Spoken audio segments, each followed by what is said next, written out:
டிமானிட்டைசேஷனில் யார் அதிகமாக பாதிக்கப்பட்டாங்க, எவ்வளவு பேர் வந்து பணத்தை மாற்றுறதுக்கு வரிசையில் நின்று செத்து போனாங்கன்றது நமக்கு தெரியும். இது ரொம்ப ஈஸியாக, ரொம்ப எளிமையாக அதனுடைய இம்பேக்டை வந்து நம்மளால் மாற்றிட முடியும். ஏன்னா இன்றைக்கி வந்து எல்லாமே வந்து ப்ரோப்பகேண்டாவாக மாறுது. And propaganda has the power to influence memory. மெரிபா பன்னீர் சோடா, ஐ ட்ரஸ்ட் மெரிபா. நம்முடைய கதைகளை நாம் சொல்லும் வரை எதிரிகள் சொல்வதுதான் நம் வாழ்க்கை, எதிரிகள் பேசுவதுதான் நியாயம். அந்த இடத்துல இருந்து தான் நீலிராவை பற்றி பேச ஆரம்பிக்கணும்னு நினைக்கிறேன்.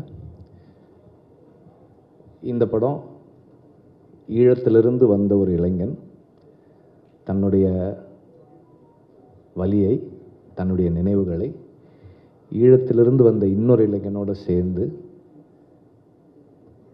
படமாக பண்ணியிருக்காங்க. அந்த விதத்தில் நம்ம கதையை நாமே சொல்வதற்கான உரிமை, ஒரு அந்த டெமோக்ரஸி இன்னைக்கு இந்த இடத்துல இருக்கிறதே வந்து ஒரு பெரிய சந்தோஷம்தான். கார்த்திக் அண்ட் டீம், அதுக்கு உங்களுக்கு பெரிய hats off to you. And நீங்கள் வர்றது கூட பரவாயில்ல, ராணா இதுக்குள்ளே வந்தது தான் எனக்கு ரொம்ப, I'm very happy that someone like Rana, who's from a different land where the standards of understanding is very different in terms of the conflict in Eelam and understanding. இங்கே நமக்கு நம் மக்கள், நம்முடைய சகோதரர்கள், அவர்களுடைய வலி நம்முடைய வலியாகவே பார்த்து வளர்ந்துருக்கோம். அவங்களுக்கு அப்படி இல்லை.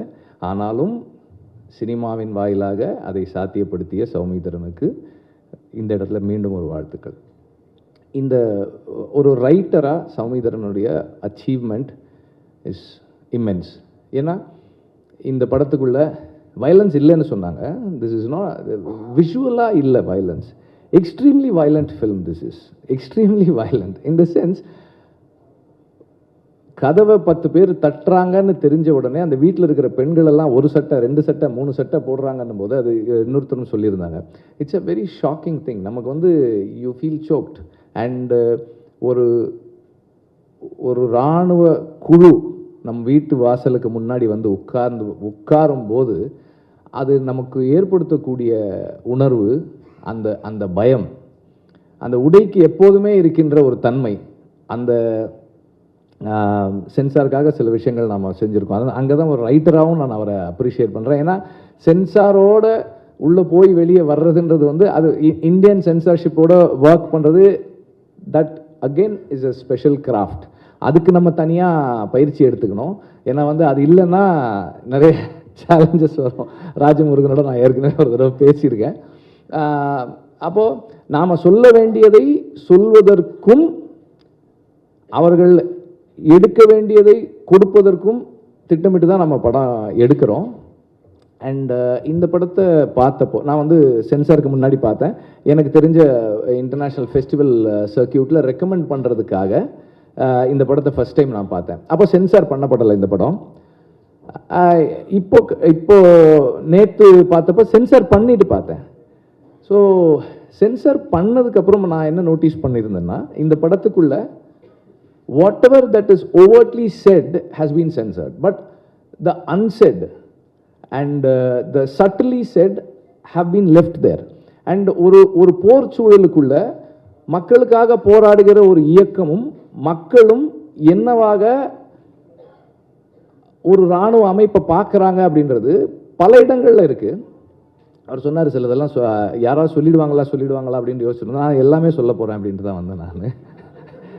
ஆனால் இப்போது ஒரு கல்யாண வீட்டுக்கு 2 யங்ஸ்டர்ஸ் வர்றாங்க. அவங்கக்கிட்ட இவங்க சாப்பாடு கொடுத்து விடுவாங்க.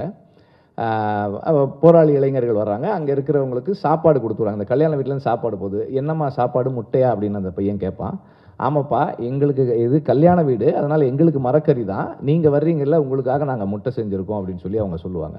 ஸோ தேர் இட் ஷோஸ் அந்த மக்கள் who are not part of the war, அவர்கள் வந்து நேரடியாக போரோடு தொடர்பில்லாதவர்கள், ஆனால் போரால் பாதிக்கப்பட்டவர்கள், அவர்கள் என்ன நிலைப்பாடு எடுக்கிறாங்க, அவங்க யாரோடு நிற்கிறாங்க அப்படின்றது இந்த படத்துக்குள்ளே இருக்குது. அண்ட் தொடர்ந்து ஒரு வார் என்ன மாதிரியான தாட் ப்ராசஸ் கிரியேட் பண்ணுது. This is not just the memory of a war child, it's the memory of any one who is been through war. அதில் வந்து ஒரு அந்த 70-year-old actor who had his dreams stolen from him, ஒரு 40 வருஷம் கழித்து திரும்பவும் அவருக்கு கொடுக்கப்பட்டிருக்கு. அவர் இருக்கார், அவருடைய கதை இருக்குது. அண்ட் அந்த கல்யாணமாகி கிளம்பி போகிற அந்த பெண் இருக்கா, அங்கே இருக்கிற ஒரு ஃபோட்டோகிராஃபர் இருக்கார், அந்த பசங்க இருக்காங்க. அவங்க வந்து அதில் ஒரு வசனம் இருக்குது, டேய் இந்த துப்பாக்கியெல்லாம் அந்த துவக்கெல்லாம் எடுத்து போட்டு விளையாடுங்க. தூக்கு இல்லாமல் என்ன விளையாடுறது?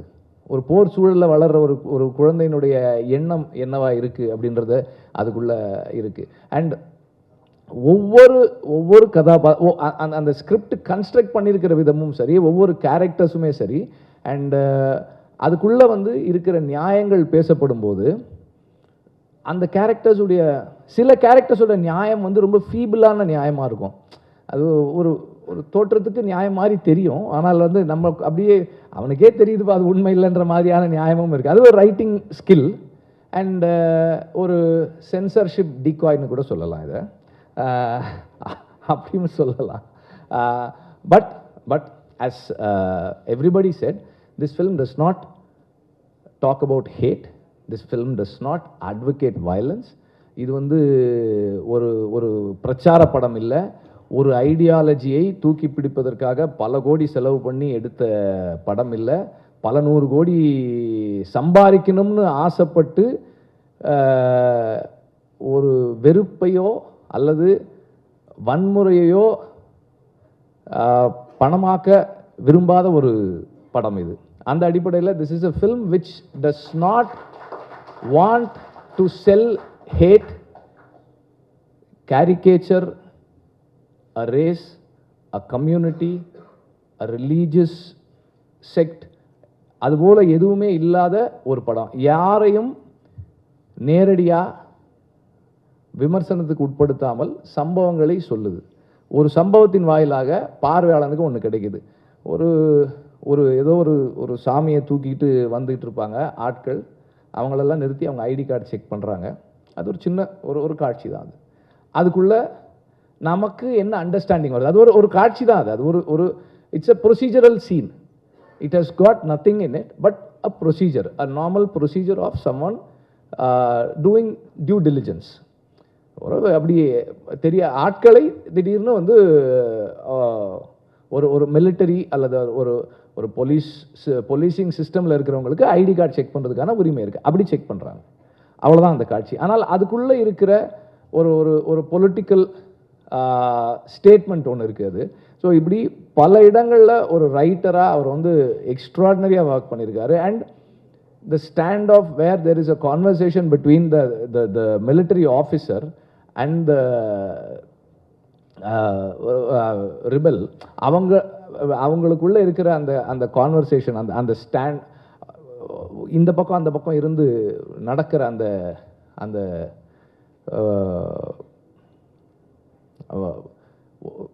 It reminded me so much of No Man's Land. அந்த No Man's Landனுடைய அந்த டிஃப்ரென்ஸ் இருக்குது. அதே போல் அந்த ஒரு ஹியூமன் அண்டர்ஸ்டாண்டிங்கும் இருக்குது. இது போருடைய நேரடியான விஷயங்கள் இந்த படத்துக்குள்ளே பேசப்பட்டிருக்கிறது. போரினுடைய இன்டைரக்ட் இன்ஃப்ளூயன்சஸ் ஆஃப் அது எவ்வளவு பெரிய தாக்கத்தை, அந்த கல்யாணம் நடக்கிற, அதை சொல்ல மாட்டேன்,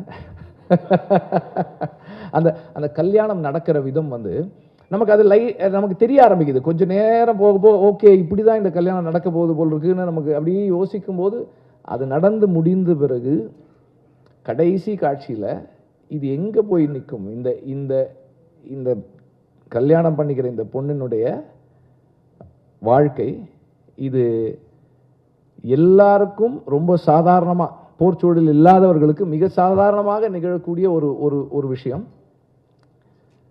இந்த பொண்ணுக்கு கிடைக்கக்கூடிய சூழல் இருக்கா இல்லையானே தெரியாமல் ஒரு பெண் கல்யாணம் பண்ணி முடிக்கிறார். இந்த இடத்துல ஒரு film, it is not just அது வந்து முடியலை, ஒரு பெரிய ஸ்டேட்மெண்ட்.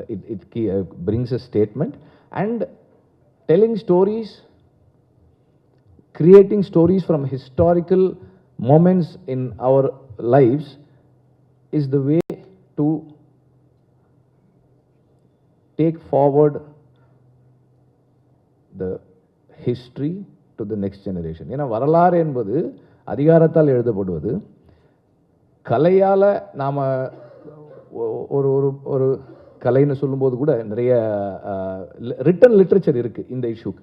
மெயின் ஸ்ட்ரீம் சினிமாவுக்குள்ள இதை சொல்கிறது வந்து ஒரு மெயின் ஸ்ட்ரீமுக்குள்ள ஒரு உரையாடலை நிகழ்த்துவதற்கும் ஒரு கொஞ்சம் இலகுவான ஒரு சூழலை உருவாக்குவதற்குமான தொடக்கமாக இந்த படம் இருக்கும்னு நான் நினைக்கிறேன். இப்போ இந்த மேடையின் மூலமாக அவர் ராஜமுருகன் பேசுறதா இருக்கட்டும், வசந்தபாலன் பேசுனதா இருக்கட்டும், நம்ம வந்து ஒரு ப்ராடர் டிஸ்கஷனை கொண்டு வர்றதுக்கான ஒரு ஸ்பேஸையும் இந்த படம் ஏற்படுத்தி கொடுத்துருக்கு.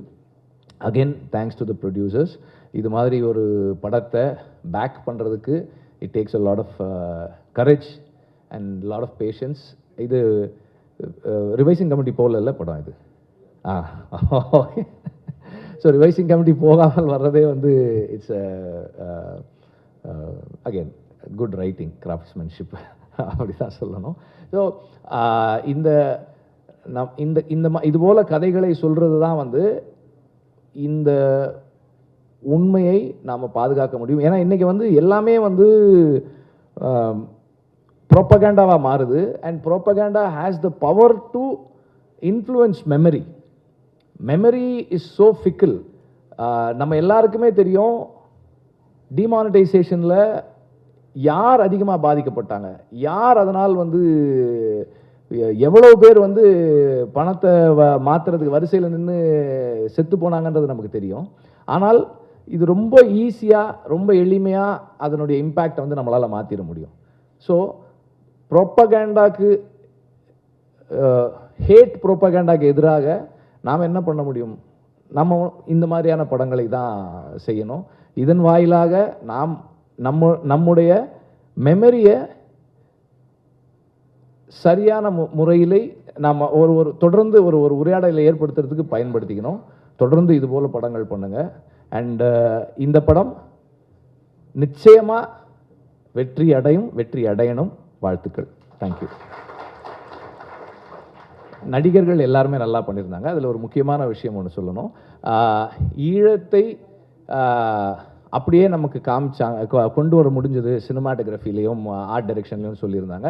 பட் அந்த ஈழம் வந்து இந்த ரைட்டருடைய மைண்டில் இருக்குது, ஹார்ட்டில் இருக்குது. ஸோ அவரை நீங்கள் கொண்டு போய் ஆர்டிக் ரீஜனில் விட்டாலும் அங்கே வந்து அவரால் அந்த ஈழத்தை கிரியேட் பண்ண முடியும். பிகாஸ் ஈழம் வந்து எல்லாரும் மனசில், ஈழத்தை எல்லாரும் மனசில் வச்சுக்கிட்டு தான் வேறு இடங்களில் இருக்கிறாங்க. ஸோ அதுபோல் இவருக்குள்ளே இருக்கிறத he has created, it has come out that way.